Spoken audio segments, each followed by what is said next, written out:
नमामि समीशाननिर्वाणरूपं विभुं व्यापकं ब्रह्मवेदस्वरूपं निजं निर्गुणं निर्विकल्पं निरीहं चिदाकाशमहाकाशवासं भजेऽहम्।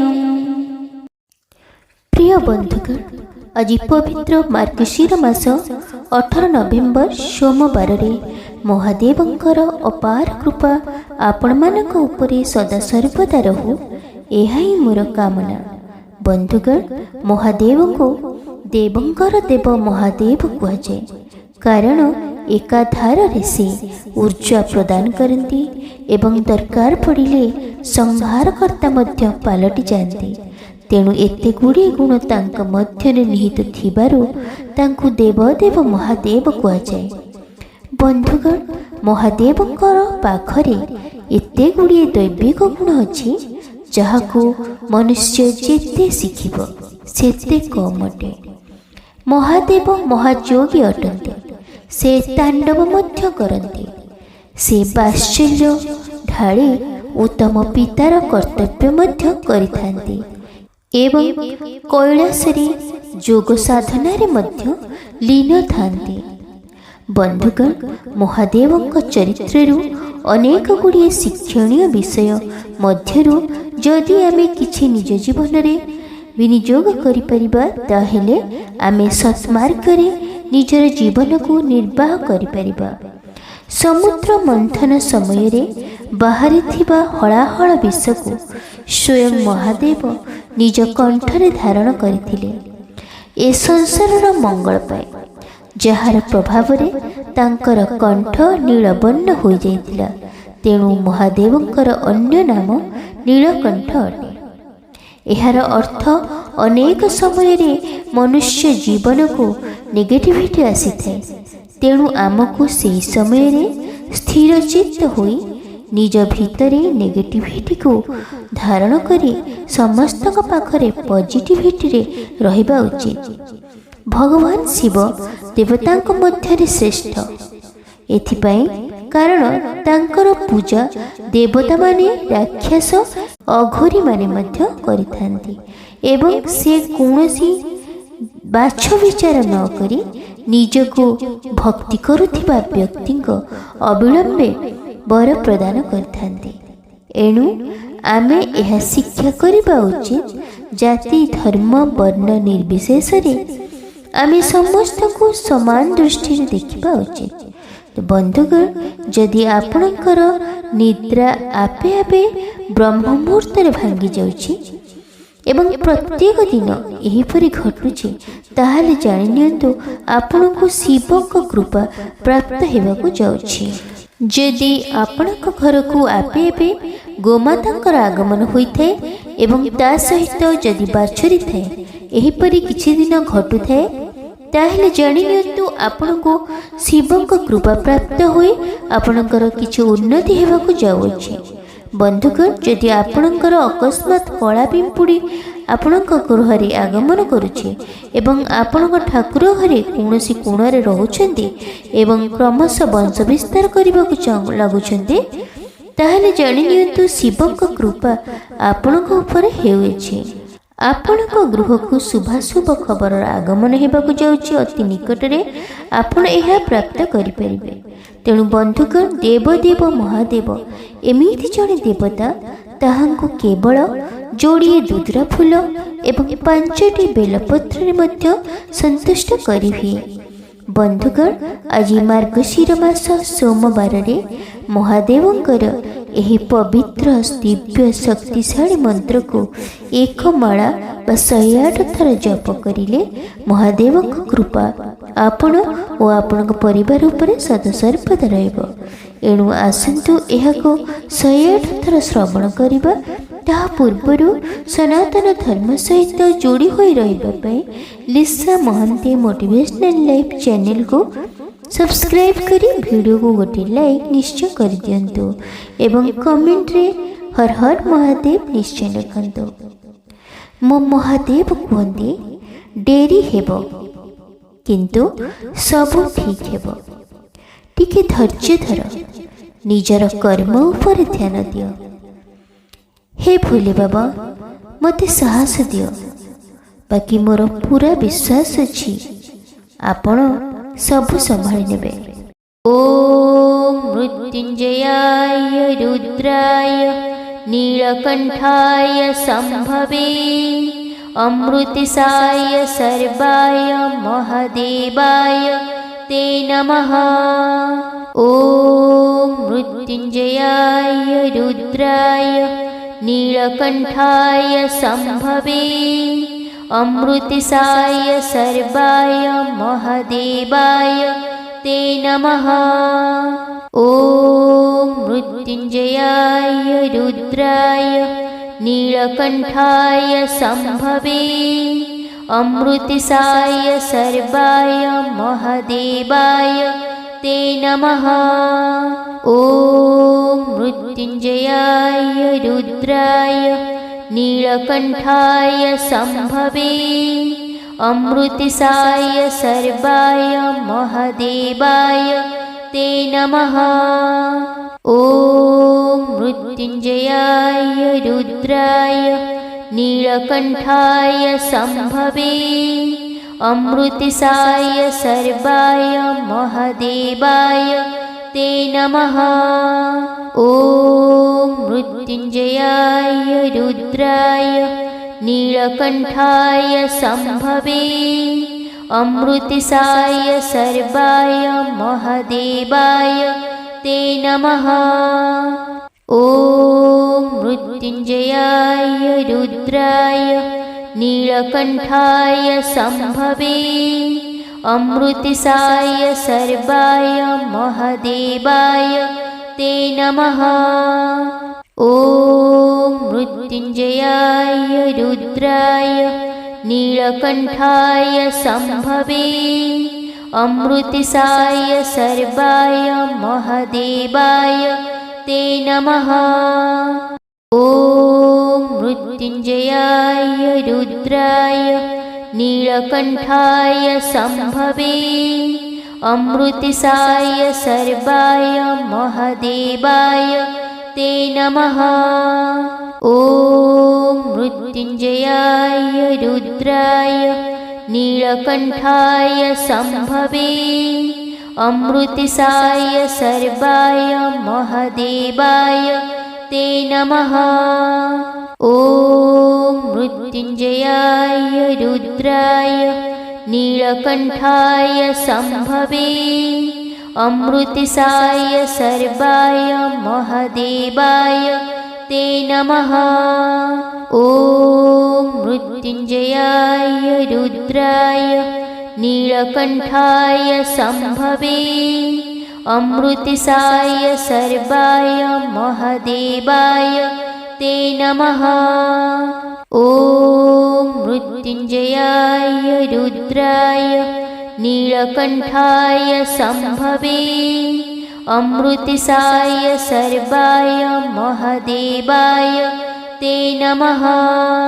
ओम मृत्युंजयाय रुद्राय नीलकंठाय संभवे अमृतिसाय सर्वाय महादेवाय ते नमः। ओम मृत्युंजयाय रुद्राय नीलकंठाय संभवे अमृतिसाय सर्वाय महादेवाय ते नमः। ओम मृत्युंजयाय रुद्राय नीलकंठाय संभवे अमृतिसाय सर्वाय महादेवाय ते नमः। ओम मृत्युंजयाय रुद्राय नीलकंठाय संभवे अमृतिसाय सर्वाय महादेवाय ते नमः। ओम मृत्युंजयाय रुद्राय नीलकंठाय संभवे अमृतिसाय सर्वाय महादेवाय ते नमः। ॐ मृत्युञ्जयाय रुद्राय नीलकण्ठाय शम्भवे अमृतसाय सर्वाय महादेवाय ते नमः। ॐ मृत्युञ्जयाय रुद्राय नीलकण्ठाय शम्भवे अमृतसाय सर्वाय महादेवाय ते नमः। ॐ मृत्युञ्जयाय रुद्राय नीलकण्ठाय शम्भवे अमृतसाय सर्वाय महादेवाय ते नमः। ॐ मृत्युञ्जयाय रुद्राय नीलकण्ठाय शम्भवे अमृतसाय सर्वाय महादेवाय ते नमः। ॐ मृत्युञ्जयाय रुद्राय नीलकण्ठाय शम्भवे अमृतसाय सर्वाय महादेवाय ते नमः। ॐ मृत्युञ्जयाय रुद्राय नीलकण्ठाय शम्भवे अमृतसाय सर्वाय महादेवाय ते नमः।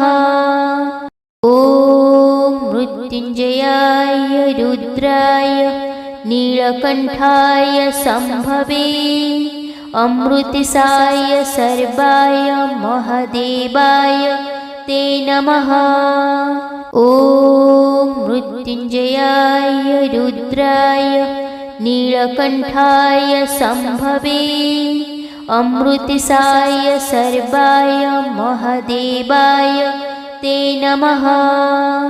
ॐ मृत्युञ्जयाय रुद्राय नीलकण्ठाय शम्भवे अमृतसाय सर्वाय महादेवाय ते नमः। ॐ मृत्युञ्जयाय रुद्राय नीलकण्ठाय शम्भवे अमृतसाय सर्वाय महादेवाय ते नमः।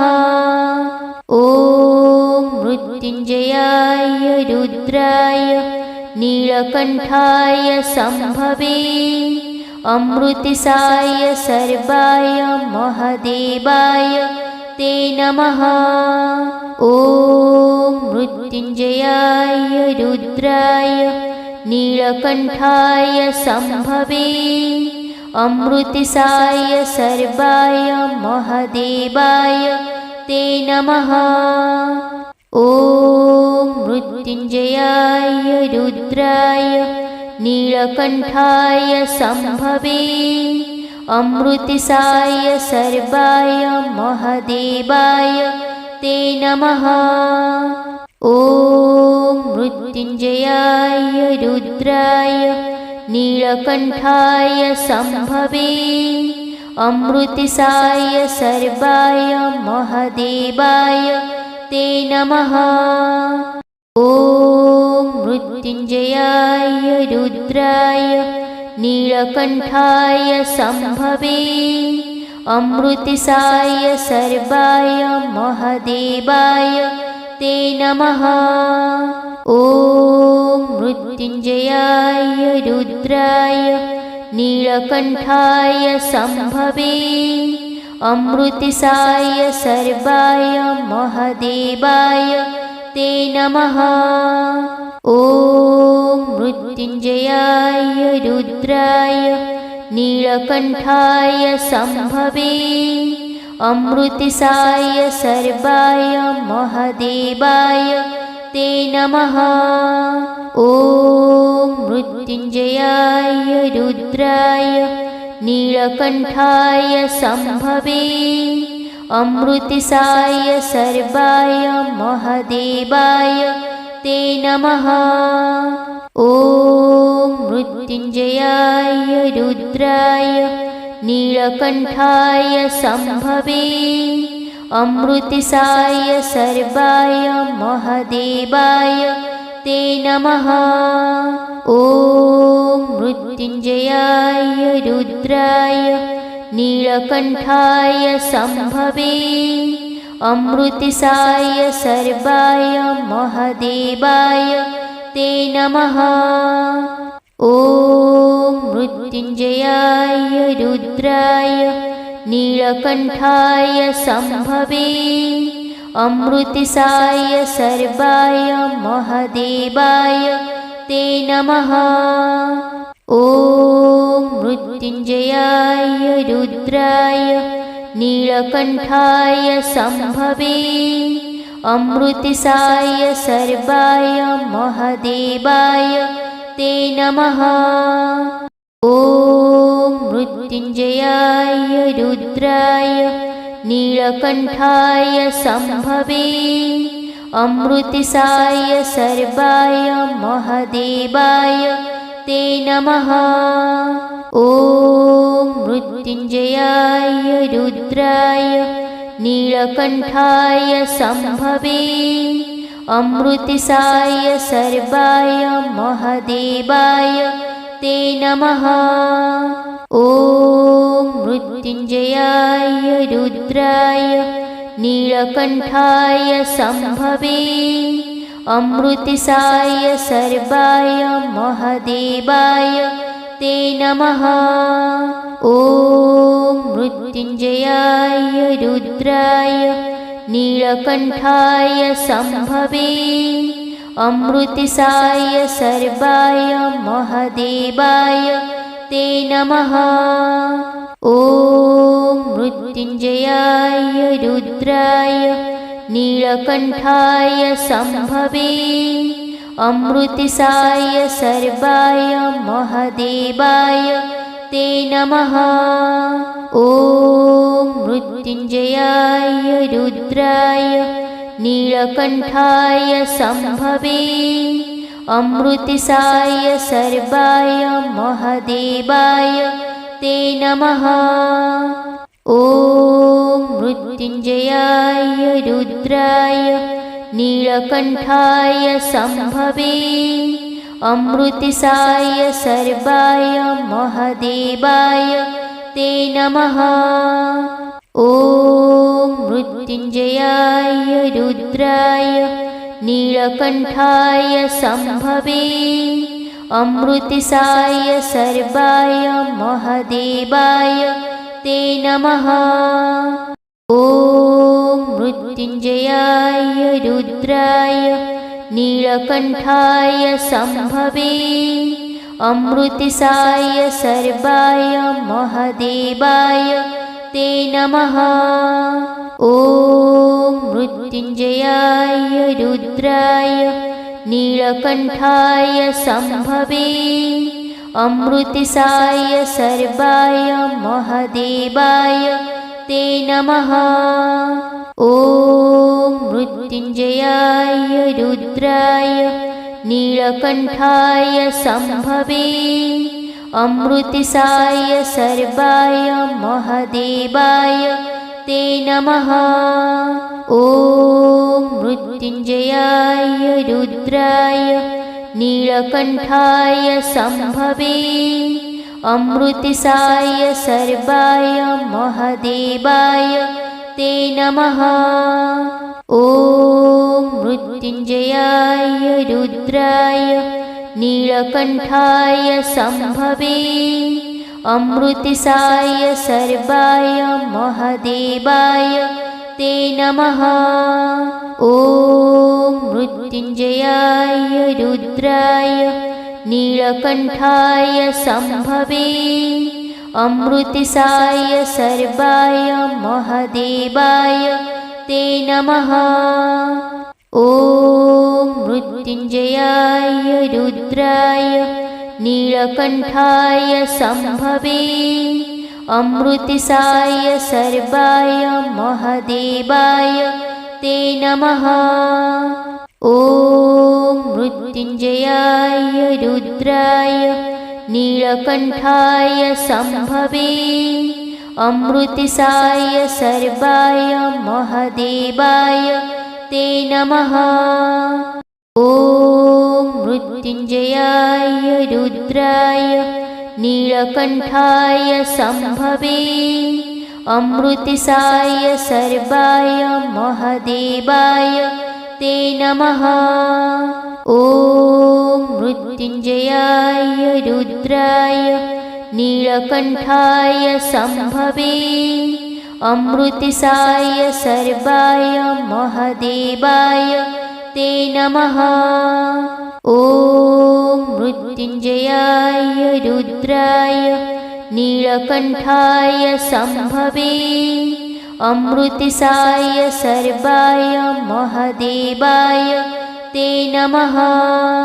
ॐ मृत्युञ्जयाय रुद्राय नीलकण्ठाय सम्भवे अमृतसाय सर्वाय महादेवाय ते नमः। ॐ मृत्युञ्जयाय रुद्राय नीलकण्ठाय सम्भवे अमृतसाय सर्वाय महादेवाय ते नमः। ॐ मृत्युञ्जयाय रुद्राय नीलकण्ठाय सम्भवे अमृतसाय सर्वाय महादेवाय ते नमः। ॐ मृत्युञ्जयाय रुद्राय नीलकण्ठाय सम्भवे अमृतसाय सर्वाय महादेवाय ते नमः। ॐ मृत्युञ्जयाय रुद्राय नीलकण्ठाय सम्भवे अमृतसाय सर्वाय महादेवाय ते नमः। ॐ मृत्युञ्जयाय रुद्राय नीलकण्ठाय सम्भवे अमृतसाय सर्वाय महादेवाय ते नमः। ॐ मृत्युञ्जयाय रुद्राय नीलकण्ठाय सम्भवे अमृतसाय सर्वाय महादेवाय ते नमः। ॐ मृत्युञ्जयाय रुद्राय नीलकण्ठाय सम्भवे अमृतसाय सर्वाय महादेवाय ते नमः। ॐ मृत्युञ्जयाय रुद्राय नीलकण्ठाय सम्भवे अमृतसाय सर्वाय महादेवाय ते नमः। ॐ मृत्युञ्जयाय रुद्राय नीलकण्ठाय सम्भवे अमृतसाय सर्वाय महादेवाय ते नमः।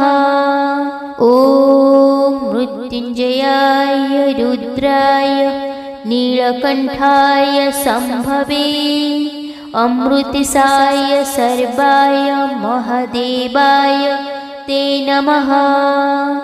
ॐ मृत्युञ्जयाय रुद्राय नीलकण्ठाय सम्भवे अमृतसाय सर्वाय महादेवाय ते नमः। ॐ मृत्युञ्जयाय रुद्राय नीलकण्ठाय सम्भवे अमृतसाय सर्वाय महादेवाय ते नमः। ॐ मृत्युञ्जयाय रुद्राय नीलकण्ठाय सम्भवे अमृतसाय सर्वाय महादेवाय ते नमः। ॐ मृत्युञ्जयाय रुद्राय नीलकण्ठाय सम्भवे अमृतसाय सर्वाय महादेवाय ते नमः। ॐ मृत्युञ्जयाय रुद्राय नीलकण्ठाय सम्भवे अमृतसाय सर्वाय महादेवाय ते नमः। ॐ मृत्युञ्जयाय रुद्राय नीलकण्ठाय शम्भवे अमृतसाय सर्वाय महादेवाय ते नमः। ॐ मृत्युञ्जयाय रुद्राय नीलकण्ठाय शम्भवे अमृतसाय सर्वाय महादेवाय ते नमः। ॐ मृत्युञ्जयाय रुद्राय नीलकण्ठाय शम्भवे अमृतसाय सर्वाय महादेवाय ते नमः। ॐ मृत्युञ्जयाय रुद्राय नीलकण्ठाय शम्भवे अमृतसाय सर्वाय महादेवाय ते नमः। ॐ मृत्युञ्जयाय रुद्राय नीलकण्ठाय शम्भवे अमृतसाय सर्वाय महादेवाय ते नमः। ॐ मृत्युञ्जयाय रुद्राय नीलकण्ठाय शम्भवे अमृतसाय सर्वाय महादेवाय ते नमः। ॐ मृत्युञ्जयाय रुद्राय नीलकण्ठाय शम्भवे अमृतसाय सर्वाय महादेवाय ते नमः। ॐ मृत्युञ्जयाय रुद्राय नीलकण्ठाय शम्भवे अमृतसाय सर्वाय महादेवाय ते नमः। ॐ मृत्युञ्जयाय रुद्राय नीलकण्ठाय शम्भवे अमृतसाय सर्वाय महादेवाय ते नमः। ॐ मृत्युञ्जयाय रुद्राय नीलकण्ठाय शम्भवे अमृतसाय सर्वाय महादेवाय ते नमः।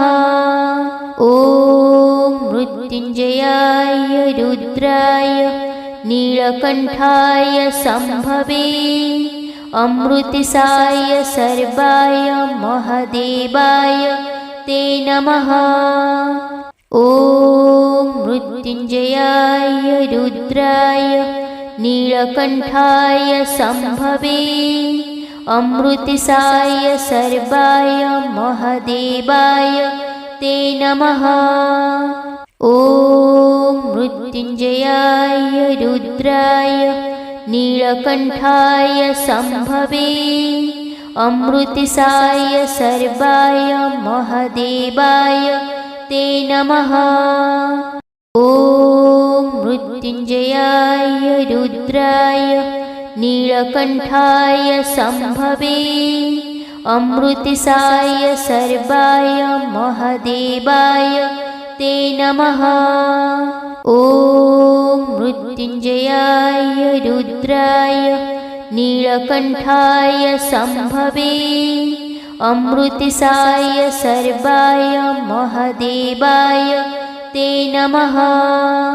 ॐ मृत्युञ्जयाय रुद्राय नीलकण्ठाय शम्भवे अमृतसाय सर्वाय महादेवाय ते नमः।